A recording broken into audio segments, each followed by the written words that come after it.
Hi everyone, welcome to online job update.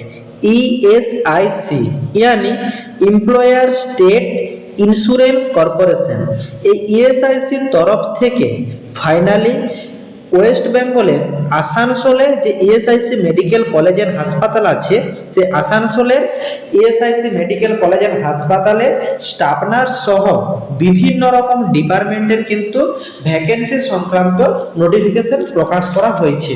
এইখানে শুধুমাত্র staff নার্সের ভ্যাকেন্সি রিলিজ করা হয়েছে এমনটা নয়, স্টাফ নার্স সহ ফার্মাসিস্ট, ল্যাব টেকনিশিয়ান, ওটি ডিপার্টমেন্ট, এছাড়া ডক্টর সমস্ত রকম ডিপার্টমেন্টেরই কিন্তু ভ্যাকেন্সি রিলিজ করা হয়েছে এই আসানসোলের যে ইএসআইসি মেডিকেল কলেজ এন্ড হাসপাতাল আছে সেইখানে। তো এইখানে তোমাদের যে ভ্যাকেন্সিটা রিলিজ করা হয়েছে সেইখানে স্টাফ নার্স সহ বিভিন্ন রকম যে ডিপার্টমেন্টের ভ্যাকেন্সিটা আছে সেখানে তোমাদের টোটাল কতগুলো শূন্য পদ আছে এবং তোমাদেরকে দেখিয়ে দিচ্ছি স্টাফ নার্সের যে তিনটা ক্যাটাগরিতে টোটাল 270 প্লাস শূন্য পদে স্টাফ নার্সের রিক্রুটমেন্ট করানো হচ্ছে এই আসানসোলের ইএসআইসি মেডিকেল কলেজ এন্ড হাসপাতালে। তাছাড়া ফার্মাসিস্ট, ল্যাব টেকনিশিয়ান, এছাড়া ওটি টেকনিশিয়ান, বিভিন্ন রকম ডিপার্টমেন্টের যে ভ্যাকেন্সিগুলো আছে সব মিলে টোটাল তোমার 500-র কাছাকাছি শূন্য পদ আছে। কোন ক্যাটাগরিতে কতগুলো করে শূন্য পদ আছে সব তোমাদেরকে এই ডিটেলসে দেখিয়ে দিচ্ছি এবং তোমাদের এখানে ভ্যাকেন্সি সংক্রান্ত যে নোটিফিকেশনটা প্রকাশ করা হয়েছে সেখানে education qualification, essential qualification A to Z সমস্ত রকম আপডেট তোমাদের স্টেপ বাই স্টেপ দেখিয়ে দিচ্ছি আজকে এই ভিডিওর মাধ্যমে। ভিডিওটি তোমাদের জন্য ভীষণ ইনফরমেটিভ হতে চলেছে, তাই তোমরা ভিডিওটা স্কিপ না করে শেষ পর্যন্ত দেখতে থেকো এবং তোমাদের যতগুলো হোয়াটসঅ্যাপ গ্রুপ আছে প্রত্যেকটি গ্রুপে ভিডিওটি বেশি বেশি করে শেয়ার করো। যারা এখনো চ্যানেলে নতুন এই রকম লেটেস্ট জেনুইন চাকরির আপডেট এবং ফর্ম ফিল আপের ভিডিও সবার আগে দেখার জন্য চ্যানেলটি সাবস্ক্রাইব করে সাথে থেকো এবং ভিডিওটি ইনফরমেটিভ মনে হলে একটি লাইক দিয়ে যেও। অ্যাট ফার্স্ট তোমাদের দেখিয়ে দিই কোন কোন ডিপার্টমেন্টে কতগুলো করে শূন্যপদ রিলিজ করা হয়েছে। এইখানে তোমাদের টিচিংয়ের যে ফ্যাকাল্টিস, তাছাড়া অ্যাসিস্ট্যান্ট প্রফেসর, এছাড়া junior assistant professor, medical officer, junior resident, tutor, এই সব ডিপার্টমেন্টের কিন্তু ভ্যাকেন্সি রিলিজ করা হয়েছে। তো এই ক্যাটাগরিতে যারা আছে তারা তোমরা ডিটেলসটা একবার দেখে নাও। এছাড়া তোমাদের এইখানে যে অ্যাসিস্ট্যান্ট প্রফেসরের পদেরও ভ্যাকেন্সি আছে। এইখানে তোমাদের স্টাফ ফর আইসিইউ ডিপার্টমেন্টের কিন্তু ভ্যাকেন্সি রিলিজ করা হয়েছে। এখানে ওটি অ্যাসিস্ট্যান্ট পদের জন্য 9টি আছে এবং তোমাদের ওটি টেকনিশিয়ান ওটিটিতে তোমাদের কিন্তু 3টি আছে। সিনিয়র ওটি টেকনিশিয়ানের জন্য 1টি শূন্য পদ আছে। এছাড়া তোমাদের হেলথ কেয়ার ফ্যাসিলিটিতে যারা যারা থাকছে তাদের কিন্তু এখানে ভ্যাকেন্সি থাকছে। ওটি অ্যাসিস্ট্যান্টের জন্য 6টা, ওটি টেকনিশিয়ানের জন্য 3টা, সিনিয়র ওটি টেকনিশিয়ানের 1টা, তোমাদের প্লাস্টার অ্যাসিস্ট্যান্টের জন্য 6টা, প্লাস্টার টেকনিশিয়ানের জন্য থাকছে 3টা, ড্রেসারের থাকছে 3টা। এছাড়া তোমাদের সিএসএসডি অ্যাসিস্ট্যান্টের জন্য থাকছে 6টা, সিএসএসডি টেকনিশিয়ানের জন্য থাকছে 2টা। এছাড়া সিনিয়র সিএসআর টেকনিশিয়ানের জন্য থাকছে 1টা, ইসিজি টেকনিশিয়ানের জন্য 6টা, সিনিয়র ইসিজি টেকনিশিয়ানের জন্য 2টো, সিনিয়র ইসিজি অ্যাসিস্ট্যান্ট টেকনিশিয়ানের জন্য থাকছে 1টা, ডায়ালিসিস টেকনিশিয়ানের জন্য 16টা। এছাড়া জুনিয়র মেডিকেল ল্যাবরেটরি টেকনিশিয়ানের জন্য থাকছে 23টা। স্টাফ নার্সের ভ্যাকেন্সি ডিটেলসটা একটু দেরিতে আছে, তোমরা স্টেপ বাই স্টেপ দেখে নাও। বিভিন্ন রকম প্রচুর কিন্তু শূন্যপদ রিলিজ করা হয়েছে। এইখানে তোমাদের মেডিকেল ল্যাবরেটরি টেকনোলজিস্টের জন্য কিন্তু 10টি শূন্যপদ আছে।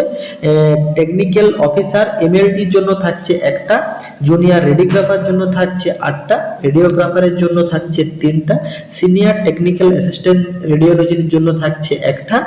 এছাড়া তোমাদের অকুপেশনাল থেরাপিস্টের জন্য থাকছে 1টা, সিনিয়র অপটোমাইসের জন্য থাকছে 1টা, সিনিয়র অপটোমাইসিস্ট, এছাড়া dental mechanic, dental hygiene, respiratory lab assistant, dietician, clinical psychologist, child psychologist, এছাড়া ফার্মাসিস্টের জন্য কিন্তু 8টি শূন্যপদ আছে।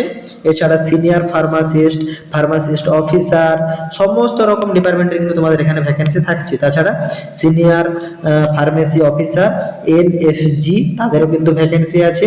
স্পিচ থেরাপিস্টের জন্য থাকছে, অডিওমেট্রিক টেকনিশিয়ানের জন্য থাকছে। তোমাদের এখানে মেডিকেল সোশ্যাল ওয়ার্কারের জন্য কিন্তু 11টি শূন্যপদ থাকছে।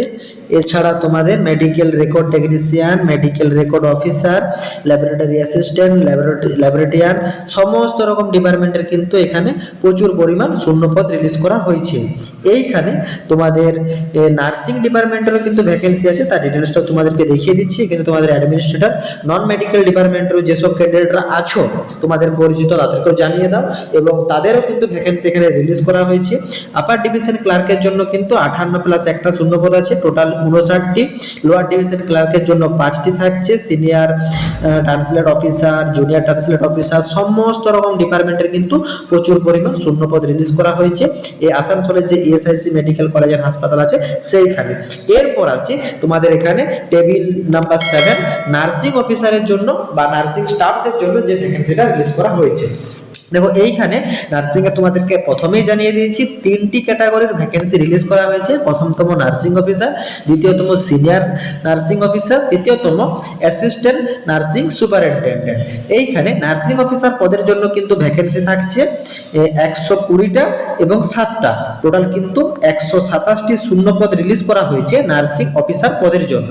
এরপর থাকছে সিনিয়র নার্সিং অফিসার, সেইখানে কিন্তু 51টি শূন্যপদ থাকছে, এবং তোমাদের অ্যাসিস্ট্যান্ট নার্সিং সুপারিনটেন্ডেন্ট তাদের জন্য কিন্তু টোটাল 14টা শূন্যপদ আছে। সব মিলে তোমাদের কিন্তু 170+ কিন্তু শূন্যপদ রিলিজ করা হয়েছে শুধুমাত্র নার্সিং স্টাফ ক্যাটাগরির জন্য। এরপর তোমাদের এইখানে একটা কোয়ারি থাকবে, তোমরা ম্যাক্সিমাম ক্যান্ডিডেট মানে দেখেছো, তোমাদের যতটা লিস্ট দেখালাম এইখানে মাথাতে একটা করে সংখ্যা লেখা থাকছে। 120 তার মাথায় 1 দেওয়া আছে এবং 7 তার মাথায় 2 দেওয়া আছে। এটার মানে কি দেখো এইখানে কিন্তু ডিটেইলসে জানিয়ে দিয়েছে। Inclusive of staff for blood bank স্টাফের জন্য কিন্তু ভ্যাকেন্সি থাকছে 120টা, মানে 120টা যে ভ্যাকেন্সি থাকছে সেখানে কিন্তু ইনক্লুড করা থাকছে ব্লাড ব্যাংক স্টাফ।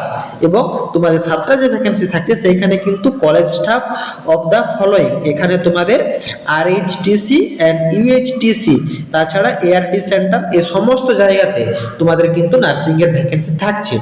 এরপর আসি তোমাদের এইখানে যে ভ্যাকেন্সিটা রিলিজ করা হয়েছে নার্সিং সহ বিভিন্ন ক্যাটাগরিতে, তাদের এডুকেশন কোয়ালিফিকেশন কি রাখা হয়েছে। দেখো এইখানে তোমাদের নার্সিং এর যে ভ্যাকেন্সিটা আছে সেইখানে যারা যারা জিএনএম নার্সিং বা বিএসসি নার্সিং বা পোস্ট বেসিস বিএসসি নার্সিং আছো সকল ক্যান্ডিডেট অ্যাপ্লাই করতে পারবে। এমএসসি নার্সিং ক্যান্ডিডেটরাও কিন্তু এইখানে অ্যাপ্লিকেবল। তোমাদের সিনিয়র নার্সিং অফিসার বা অ্যাসিস্ট্যান্ট নার্সিং সুপারিনটেন্ডেন্ট এই পদগুলির জন্য তোমরা বিএসসি বা এমএসসি নার্সিং ক্যান্ডিডেটরা অ্যাপ্লিকেবল। তাছাড়া তোমাদের নার্সিং অফিসার যে পদটা আছে এইখানে তোমরা GNM, BSc, post basis BSc সকল ক্যান্ডিডেট কিন্তু অ্যাপ্লিকেবল। এইখানে বিএসসি বা পোস্ট বেসিস বিএসসি ক্যান্ডিডেটরা ফ্রেশ ক্যান্ডিডেট অ্যাপ্লাই করতে পারবে। জিএনএম ক্যান্ডিডেটের ক্ষেত্রে কিন্তু এক্সপিরিয়েন্স সার্টিফিকেট লাগবে। এরপর তোমাদের কোয়ারি থাকবে যে দাদা কত বছরের এক্সপিরিয়েন্স থাকবে। দেখো পূর্ববর্তী যে নোটিফিকেশনগুলো ছিল সেখানে কিন্তু 1 ইয়ার এক্সপিরিয়েন্সে এএসআইসি তে জিএনএম ক্যান্ডিডেটরা অ্যাপ্লিকেবল ছিল, কিন্তু এই 2026 এ যে নতুন নোটিফিকেশন রিলিজ করা হয়েছে এইখানে শুধুমাত্র তোমাদের ভ্যাকেন্সি রিগার্ডিং আপডেটটা প্রকাশ করা হয়েছে, শুধুমাত্র ভ্যাকেন্সিটা স্যাংশন করা হয়েছে, কতটা শূন্যপদ আছে। এইখানে এডুকেশন কোয়ালিফিকেশন বা কবে থেকে তোমাদের অ্যাপ্লিকেশন স্টার্ট হবে বা তোমাদের কবে সিলেকশন করানো হবে, কোন প্রসেসে সিলেকশন থাকবে, এই সমস্ত আপডেট কিন্তু এই অফিসিয়াল নোটিফিকেশনে প্রকাশ করা হয়নি। এইখানে শুধুমাত্র ভ্যাকেন্সি রিগার্ডিং যেটা স্যাংশন করা হয়েছে সেটা প্রকাশ করা হয়েছে। তো চলো তোমাদেরকে অফিসিয়ালি নোটিফিকেশন দেখিয়ে দিই। দেখো এইখানে তোমাদের যেটা জানানো হয়েছে যে ESIC employer state insurance corporation, এটা কিন্তু ministry of labour employment government of India, central গভর্নমেন্টের ভ্যাকেন্সি থাকে। এইখানে তোমাদের রিক্রুটমেন্ট যেটা করানো হচ্ছে, যে নোটিফিকেশনটা প্রকাশ করা হয়েছে তার কিন্তু ডেট এখানে প্রকাশ করা হয়নি। এটা কিন্তু শুধুমাত্র তোমাদের যে স্যাংশন সংক্রান্ত নোটিফিকেশন তার ফাইল নাম্বার তোমরা এখানে দেখতে পাচ্ছ, টু দা তোমাদের ইএসআইসি মেডিকেল কলেজ এন্ড হাসপাতাল আসানসোল ওয়েস্ট বেঙ্গল। এবং এইটা তোমরা ইএসআইসির অফিসিয়াল ওয়েবসাইটে গিয়েও ডাউনলোড করে নিজেরা চেক আউট করে নিতে পারবে। এইখানে সাবজেক্ট যেটা থাকছে sanction of manpower of ESICH and MC Asansol as per ESIC HR norms 2023 and C recruitment register. এইখানে জানানো হচ্ছে যে I am direct to convey the approve the direct general ESIC of the sanction of manpower for 200 commission bed inpatient care under various board specialty and super specialty service for 20 ICU bed as per details below। এই 200 তোমাদের যে bed থাকছে এবং 20টি ICU বেডের জন্য এই সমস্ত রকম রিক্রুটমেন্ট সংক্রান্ত একটা ভ্যাকেন্সি আপডেট প্রকাশ করা হয়েছে ইএসআইসির তরফ থেকে। তো তোমরা চ্যানেলটা সাবস্ক্রাইব করে সাথে থাকবে এবং এই যে ফুল নোটিফিকেশন, এটা তো তোমাদের ভ্যাকেন্সি স্যাংশন সংক্রান্ত নোটিফিকেশন প্রকাশ করা হয়েছে এবং তোমাদের যে ফুল নোটিফিকেশনটা যবে আসবে, তোমাদের এডুকেশন কোয়ালিফিকেশনের ডিটেলস এছাড়া তোমাদের সিলেকশন প্রসেস কি থাকছে সমস্ত রকম আপডেট সংক্রান্ত ফুল নোটিফিকেশনটা তোমাদেরকে যখনই রিলিজ হবে তার আপডেট আমি তোমাদেরকে এই চ্যানেলের মাধ্যমে দিয়ে দেবো। এবং তোমরা যদি এই ভ্যাকেন্সি ডিটেলস সংক্রান্ত নোটিফিকেশনটা অফিসিয়াল ভাবে চেক করতে চাও, এসআইসি ওয়েবসাইট ভিজিট করে নাও, সেইখানে তোমরা নিজেরা ডাউনলোড করে চেক আউট করে নিতে পারবে। এবং তোমরা যারা যারা আমাদের মাধ্যমে WBHRB স্টাফ নার্স গ্রেড 2 এর সিবিটি বেস এক্সামের প্রিপারেশন নিতে চাও, তোমরা কমেন্ট বক্সে কমেন্ট করো, otherwise description box check out করো, সেখানে একটা হোয়াটসঅ্যাপ নাম্বার প্রোভাইড করা আছে, সেইখানে তোমরা ডাইরেক্ট মেসেজ করতে পারো। টাটা।